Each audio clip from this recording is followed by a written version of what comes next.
A finales de la década de 2000, la Marina de los Estados Unidos tenía un problema que había estado ignorando durante años. Su arma principal para destruir buques de guerra enemigos era el misil Harpoon, un sistema que entró en servicio en 1977. El Harpoon podía alcanzar aproximadamente 70 millas náuticas. Contra las defensas aéreas desplegadas por las marinas modernas, ese alcance significaba que tu plataforma de lanzamiento tenía que acercarse peligrosamente antes de siquiera disparar.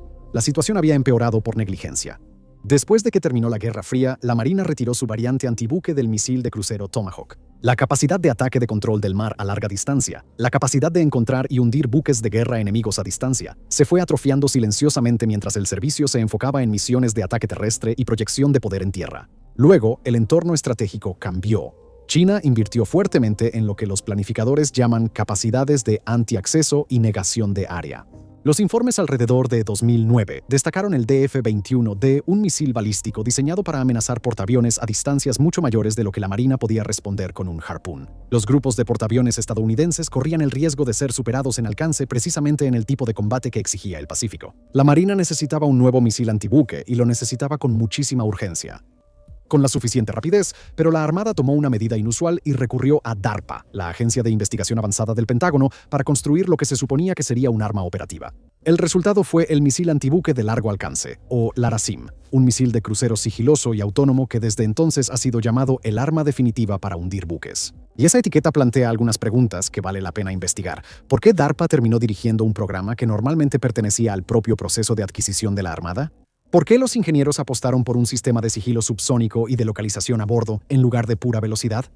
¿Y cómo pasó LRASIM de recibir un contrato a impactar barcos en solo unos pocos años? La llamada de atención y el cambio de rumbo de DARPA. Durante la década de los 90, la Marina de los Estados Unidos centró su atención casi por completo en tierra. La Guerra del Golfo y las intervenciones que siguieron recompensaron los ataques de precisión en tierra. Las alas aéreas de los portaaviones bombardearon objetivos en Irak, Serbia y Afganistán. La misión de la flota se centró en proyectar poder hacia el interior y la financiación siguió esa prioridad. El combate entre barcos quedó relegado a un segundo plano. La Marina no había librado un enfrentamiento serio en superficie desde 1988, cuando se enfrentó a fuerzas iraníes en el Golfo Pérsico. El desarrollo de misiles antibuques se desaceleró y el conocimiento institucional sobre ataques marítimos se fue perdiendo. El Harpoon permaneció en el inventario mientras los posibles adversarios invertían en armas más nuevas y de mayor alcance. Ahora, a finales de los años 2000, las consecuencias se estaban volviendo bastante difíciles de ignorar. Los misiles balísticos antibuque chinos y los misiles de crucero modernos amenazaban con poner en riesgo a los buques de combate de superficie estadounidenses mucho más allá del alcance del Harpoon. Los juegos de guerra enfocados en el Pacífico seguían produciendo los mismos resultados bastante incómodos. Los barcos estadounidenses tenían dificultades para acercarse lo suficiente como para atacar sin recibir impactos primero. La Marina necesitaba algo nuevo, y el proceso normal de adquisición era demasiado lento. Poner en marcha un proceso así podría tomar una década o más, y los planificadores no creían tener ese tipo de tiempo. Así que en marzo de 2008, la Marina tomó la decisión poco común de recurrir a DARPA, y el papel de DARPA aquí fue deliberado. La agencia existía para moverse rápido, asumir riesgos técnicos y saltarse las capas burocráticas que ralentizaban los programas convencionales. Al darle a DARPA el liderazgo, se señalaba que la velocidad importaba más que seguir la secuencia habitual de adquisiciones. DARPA emitió una convocatoria amplia y recibió 9 propuestas de toda la industria de defensa. Lockheed Martin obtuvo una adjudicación clave entre esas propuestas. El programa se estructuró en torno a la creación rápida de prototipos, con múltiples conceptos desarrollándose en paralelo para que los diseñadores pudieran probar diferentes enfoques antes de comprometerse. Bajo la bandera de LRASIM surgieron 2 conceptos distintos de misiles. LRASIM-A era un diseño sigiloso subsónico basado en la línea de fuselaje de un misil de crucero ya existente. Priorizaba una baja firma de radar y la capacidad de selección de objetivos autónoma a bordo para sobrevivir a las defensas modernas. El LRASIM-B tomó el enfoque opuesto, buscando velocidad supersónica para superar las reacciones defensivas en lugar de esconderse de ellas. Era técnicamente ambicioso y conllevaba un mayor riesgo. Ejecutar ambos conceptos simultáneamente formaba parte de la estrategia de DARPA. Cada uno representaba una apuesta diferente sobre lo que más importaría en una futura batalla antibuque: sigilo e inteligencia, o pura velocidad. Y, bueno, esa respuesta llegó en enero de 2012. DARPA canceló el LRASM-B. El concepto supersónico simplemente se volvió demasiado caro y demasiado complejo para cumplir con el calendario acelerado. Sus desafíos técnicos amenazaban con alargar el desarrollo por años, lo cual, bueno, derrotaba el propósito de usar a DARPA en primer lugar. La cancelación consolidó todo el programa alrededor de LRASIM-A. A partir de ese momento, cada dólar y cada hora de ingeniería se destinaron a la variante sigilosa subsónica. Su apuesta ya estaba hecha. El misil sobreviviría siendo difícil de detectar y lo suficientemente inteligente como para encontrar el objetivo correcto por sí mismo, en lugar de superar a los defensores en velocidad. Esa decisión definió todo lo que vino después. Eso determinó la estructura del misil, el conjunto de sensores, la filosofía de guiado y, en última instancia, cómo se emplearía el arma en combate. El siguiente reto era demostrar que el concepto realmente funcionaba. ¿Qué hace diferente al ARASIM? La estructura del ARASIM comenzó con algo que ya existía. Lockheed Martin lo construyó a partir del AGM-158B Hasimer, un misil de crucero sigiloso lanzado desde el aire, originalmente diseñado para ataques terrestres. El Hasimer les dio a los ingenieros una forma comprobada y de baja observabilidad, un sistema de propulsión confiable y un cuerpo capaz de transportar una ojiva considerable a largas distancias. El trabajo consistía en adaptar todo eso para una misión fundamentalmente diferente: encontrar y destruir un barco en el mar. Las modificaciones fueron extensas. Los ingenieros añadieron un nuevo conjunto de sensores, un nuevo software de guiado y nuevas capacidades de guiado terminal. La ojiva es un arma penetrante de explosión y fragmentación WDU-42B de 1000 libras, que es un nombre bastante largo, diseñada para atravesar el casco de un barco antes de detonar en su interior. Un turbofan Williams F-107 proporciona la propulsión a aproximadamente Mach 0.8, manteniendo el misil subsónico durante todo su vuelo. La velocidad subsónica fue una elección deliberada aquí, y reflejaba el desafío principal que el misil tenía que resolver. El océano abierto es un entorno engañoso. Los objetivos se mueven. Un barco que estaba en una posición determinada hace 30 minutos podría estar a kilómetros de distancia para cuando llegue el misil. Los buques de guerra enemigos también operan en grupos rodeados de tráfico comercial, y activamente interfieren las frecuencias de radar y emiten señales falsas para confundir a las armas que se aproximan. Cualquier misil que dependa de actualizaciones continuas desde su plataforma de lanzamiento es vulnerable a que ese enlace sea cortado. El ARASIM fue diseñado para manejar la fase final de un enfrentamiento con ayuda externa mínima, y esa capacidad se basa en un par de pilares. El primero es la baja detectabilidad. El ARASIM heredó la forma y los materiales para evadir el radar de Hasimer, lo que reduce la firma ante los sensores enemigos. El misil también puede volar en perfiles flexibles, viajando a mayor altitud para ahorrar combustible durante la fase de tránsito y luego descendiendo a una altitud extremadamente baja al acercarse al área objetivo. El vuelo a ras del mar cerca del agua aprovecha las limitaciones del radar cerca de la superficie. El efecto práctico es que los barcos defensores y sus escoltas detectan el misil más tarde, lo que reduce el tiempo disponible para rastrearlo, fijarlo y derribarlo. El segundo pilar es la adquisición autónoma de blancos. El ARASIM no simplemente vuela a un conjunto de coordenadas y explota.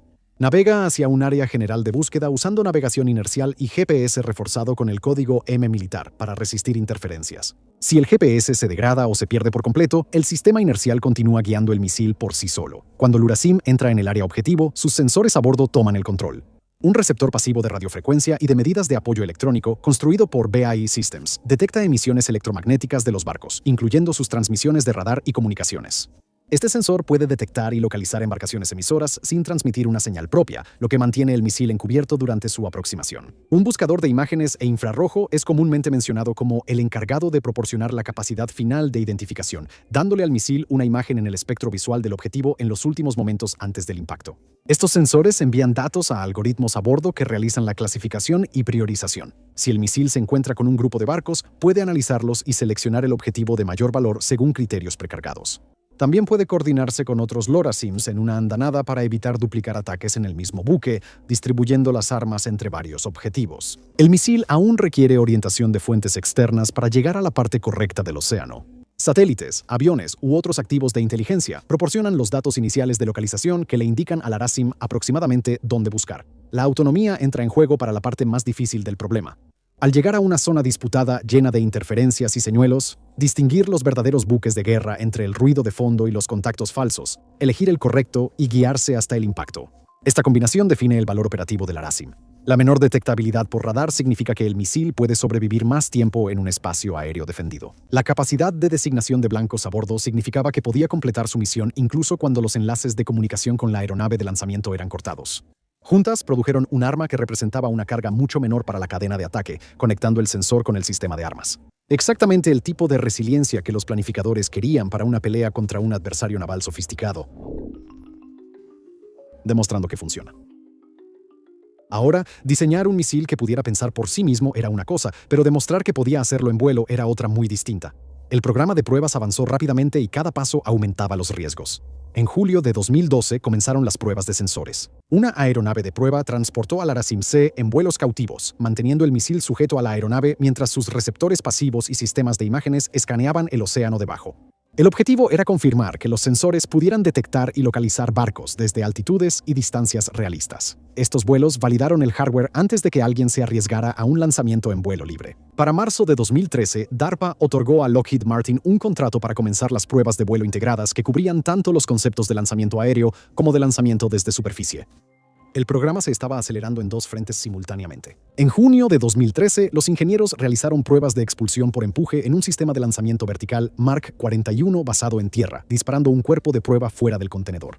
Para demostrar que las dimensiones del misil y la configuración del propulsor eran físicamente compatibles con el lanzador estándar de la Marina en los barcos, y luego vino el vuelo que más importaba. El 27 de agosto de 2013, un bombardero B-1B que volaba desde el área de pruebas marítimas de Point Mugu, frente a la costa de California, lanzó un LRASM sobre el Pacífico. El misil siguió sus puntos de paso planificados durante la fase de tránsito. Luego cambió a guía autónoma al entrar en el área objetivo. Había múltiples embarcaciones presentes en la zona de búsqueda. Los sensores a bordo del Arasim detectaron el grupo, clasificaron cada contacto y seleccionaron el objetivo correcto, un barco fuera de servicio de 260 pies que operaba sin tripulación. El misil impactó el objetivo. Esa única prueba demostró toda la secuencia sobre la que se había construido el programa. El arma navegó hasta un área general, encontró su propio objetivo entre varias alternativas y acertó al correcto sin guía humana en la fase final. El impulso se mantuvo durante el otoño.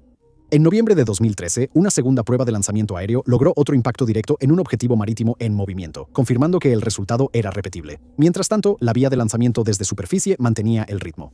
En septiembre de 2013, un vehículo de prueba impulsado se lanzó con éxito desde una instalación terrestre del sistema de lanzamiento vertical Mark 41. Para enero de 2014, los ingenieros ya habían conectado al Arasim al control de armas Tomahawk. El sistema a bordo de una instalación de pruebas demostró que el misil podía integrarse con la electrónica de lanzamiento de los barcos existentes con modificaciones mínimas. La tercera gran prueba de lanzamiento aéreo se realizó en febrero de 2015. Este vuelo añadió un nuevo nivel de dificultad. El misil voló a baja altitud sobre el agua y luego se encontró con un obstáculo preestablecido en su ruta. El Arasim ejecutó un redireccionamiento autónomo, ajustando su trayectoria de vuelo para evitar el peligro antes de retomar su aproximación y alcanzar el objetivo. Cada prueba había añadido una nueva exigencia sobre la anterior. Primero, demostrar que los sensores funcionan, luego demostrar que el misil puede volar, encontrar y golpear un barco, y después demostrar que puede adaptarse cuando aparece algo inesperado en su camino. A principios de 2015, el Arasim había superado todas las pruebas que el programa le exigió, y lo había hecho en un calendario acelerado que coincidía con la promesa original de rapidez de DARPA. El arma estaba localizando correctamente el objetivo a larga distancia, bajo condiciones diseñadas para poner a prueba precisamente las capacidades autónomas que justificaban su existencia. La pelea detrás de escena. Los resultados de las pruebas le dieron al Pentágono lo que necesitaba para actuar. En febrero de 2014, el Departamento de Defensa autorizó la producción limitada del Arasim como una capacidad operativa urgente. La designación significaba que el arma evitaría partes del proceso normal de adquisición y avanzaría hacia su despliegue como una solución temporal, cubriendo la brecha de capacidad antibuque. Mientras se desarrollaba una solución a largo plazo, esa decisión tenía una implicación específica. Lockheed Martin continuaría como el único productor, no habría competencia abierta para la producción inicial. La rapidez era la justificación. La Marina había pasado años viendo cómo se erosionaban sus capacidades antibuques. Y los funcionarios argumentaron que reabrir el programa a licitación competitiva costaría precisamente el tiempo que no podían perder. Sin embargo, no todos estaban de acuerdo. En marzo de 2014, Raytheon y Kongsberg presentaron una protesta formal ante la Oficina de Responsabilidad Gubernamental. Las dos empresas se habían asociado en el misil Naval Strike, un sistema de diseño noruego probado que ya estaba en servicio con las armadas aliadas. Argumentaron que el Pentágono estaba obligado a realizar una competencia y que su variante del Joint Strike Missile podía cumplir con los requisitos. Afirmaron que excluir a competidores calificados violaba la Ley Federal de Adquisiciones. La protesta puso en riesgo todo el cronograma. Una revisión prolongada de la GAO podría congelar la actividad del contrato durante meses, si la oficina fallaba a favor de Raytheon y Kongsberg.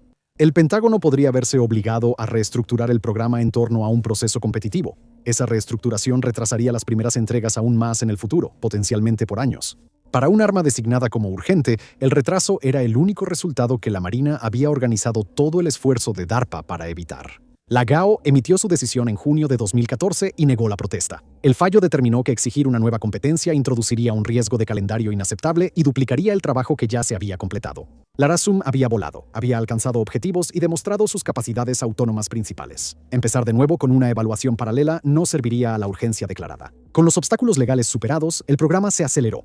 DARPA otorgó a Lockheed Martin un contrato por aproximadamente $200 millones para acelerar la transición de las pruebas de prototipo a la producción operativa inicial. El dinero financió las pruebas de vuelo continuas, la fabricación, la preparación y el trabajo de integración necesarios para poner el misil en aeronaves operativas. La etiqueta de solución temporal se mantuvo, pero la realidad ya estaba divergiendo del plan. Los plazos de adquisición en el mundo de la defensa rara vez avanzan tan rápido como las evaluaciones de amenazas. Las tasas de producción solicitadas aumentaron lentamente. El programa sucesor al que el ARASUM debía servir de puente seguía estando a años de entregar algo. Cada ciclo presupuestal que pasaba sin que un reemplazo llegara a madurar hacía que el ARASIM fuera menos una solución temporal y más una permanente. El misil que la Marina había construido a toda prisa se estaba quedando por más tiempo del que cualquiera había prometido al principio. De prototipo a primera línea, la Marina construyó el ARASUM para resolver un problema de la Marina. Sin embargo, la Fuerza Aérea fue la primera en desplegarlo, ya que en diciembre de 2018, la Fuerza Aérea de los Estados Unidos declaró la capacidad operativa inicial del ARASIM en el B-1B Lancer. El bombardero había servido como la plataforma principal de pruebas durante todo el programa de vuelo, y su compartimento de armas ya había demostrado ser compatible. Las tripulaciones de la Fuerza Aérea en las bases aéreas de Dyess y Ellsworth ahora podían cargar el misil para misiones operativas. La capacidad del B-1B hacía que esta combinación fuera significativa.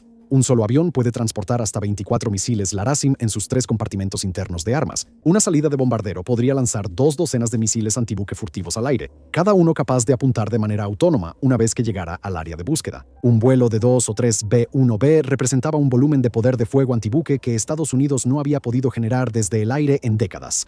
La propia plataforma de la Marina siguió después. Aproximadamente un año después, en noviembre de 2019, el servicio declaró la capacidad operativa inicial del LRASIM en el F-18EF Super Hornet.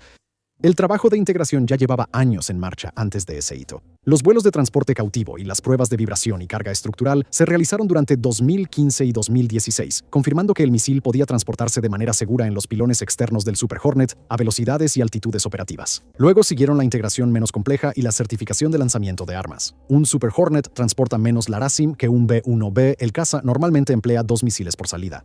Pero la plataforma opera desde portaaviones, lo que significa que puede despegar desde cualquier parte del océano donde se encuentre el grupo de portaaviones. El ala aérea equipada con los Super Hornets armados con LRASIM le dio a la flota una capacidad antibuque orgánica que no dependía de bombarderos basados en tierra que volaran desde aeródromos lejanos. Juntas, las dos plataformas cambiaron lo que las fuerzas estadounidenses podían hacer en el mar. Durante más de una década, la principal opción antibuque lanzada desde el aire de la Marina había sido el envejecido Harpoon. Mientras el Harpoon estaba limitado a aproximadamente 70 millas náuticas y era cada vez más vulnerable a las defensas modernas, el LRASIM extendía ese alcance a cientos de millas. Un portaaviones, un ala aérea o un escuadrón de bombarderos ahora podían atacar a los buques de combate enemigos desde mucho más allá del alcance de la mayoría de los sistemas de defensa aérea embarcados. Esto se incorporó directamente a los conceptos operativos. La Marina había estado desarrollando letalidad distribuida. La idea de distribuir el poder ofensivo en más plataformas y en una geografía más amplia dependía de tener armas que pudieran atacar a una distancia significativa. La LRASIM hizo que el concepto fuera práctico. Un Super Hornet despegando de un portaaviones a cientos de millas del objetivo o un B-1B operando desde Guam o Australia podría amenazar buques de guerra enemigos sin acercarse a distancias donde sus propias plataformas enfrentarían la destrucción. El cambio también afectó la planificación. Por otro lado, un adversario que se defendía de amenazas de la era Harpoon necesitaba preocuparse por corredores de aproximación relativamente cortos. Defenderse contra LRASIM significaba tener en cuenta misiles furtivos que llegaban desde múltiples direcciones a distancias mucho mayores, lanzados por plataformas que tal vez nunca siquiera entrarían en el rango de fuego de respuesta.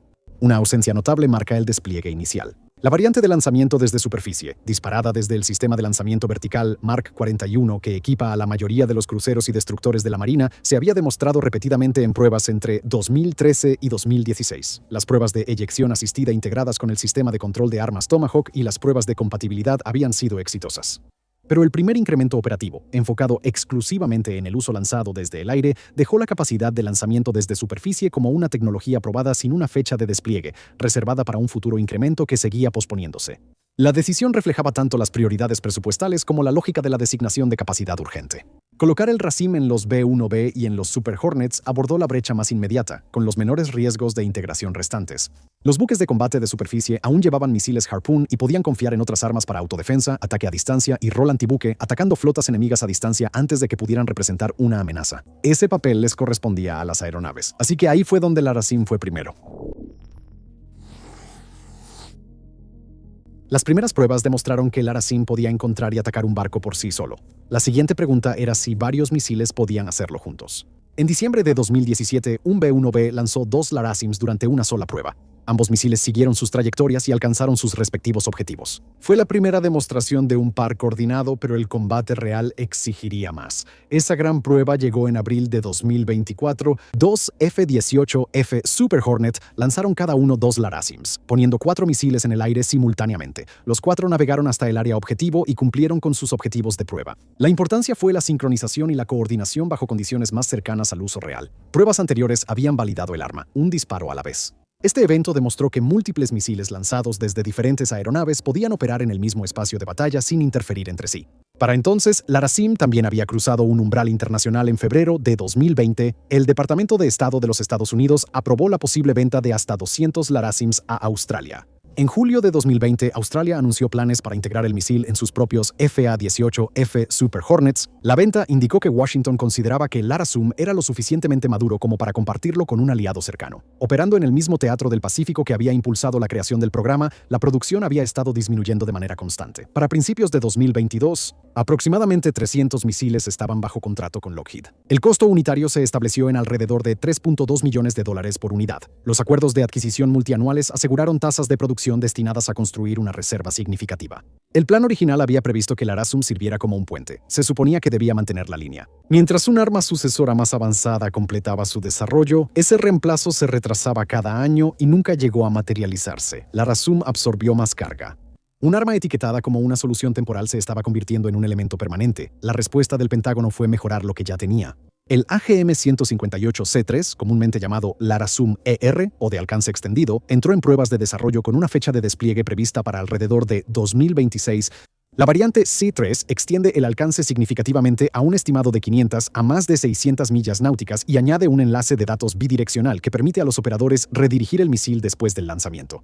También se incluyen mejoras en la capacidad de supervivencia. La Marina está orientando la nueva producción hacia el C3 este año. Mientras tanto, el misil llegó a nuevas plataformas por primera vez en septiembre de 2024. Un F-30 y 5C completó su primer vuelo con carga cautiva con un LARASIM inerte en marzo de 2024 y el F-30 y 5B realizó su propia prueba con carga cautiva después. Ninguna de las aeronaves ha disparado el arma todavía y aún queda trabajo de integración por delante, pero los vuelos apuntan hacia un futuro en el que el LARASIM estará disponible entre los principales cazas de ataque del ala aérea embarcada. Los principales cazas de ataque del ala, ampliando el número de plataformas que pueden emplearlo. Esa expansión seguía sin resolverse a principios de 2025. El cronograma de integración del F-35 no tenía una fecha de finalización pública. La variante de lanzamiento desde superficie aún carecía de una decisión de despliegue operacional, y la actualización C3 todavía no había terminado su programa de pruebas. LARASIM al mismo tiempo estaba asumiendo nuevos roles y esperando decisiones que determinarían qué tan grandes serían realmente esos roles.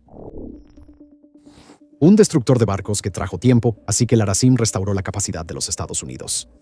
Había dejado que se deteriorara durante casi 2 décadas la capacidad de encontrar y destruir buques de guerra enemigos a larga distancia. Llegó a ese punto por un camino inusual. DARPA construyó lo que se suponía que sería una solución temporal, en un plazo que el sistema de adquisiciones normal nunca podría haber igualado. El sigilo y la capacidad de apuntar de forma autónoma le dieron al misil una manera de sobrevivir en espacio aéreo defendido sin depender de enlaces que un adversario pudiera cortar. Se desplegó en el B-1B y luego los Super Hornets pusieron su capacidad en manos operativas y en salvas. Las pruebas con compromisos de exportación a aliados demostraron que podía escalar más allá de demostraciones de un solo disparo. El arma sigue evolucionando. La variante C3 de alcance extendido está en desarrollo y pruebas, y ya están en marcha los vuelos de integración con el F-30 y 5, y el Pentágono impulsa al mismo tiempo HALO y otros programas de próxima generación destinados a eventualmente reemplazarlo, hasta que esos programas estén listos. El LRASM sigue siendo una de las pocas armas antibuque de largo alcance comprobadas que Estados Unidos puede hacer blanco en. La solución provisional está cumpliendo por ahora. Gracias por vernos.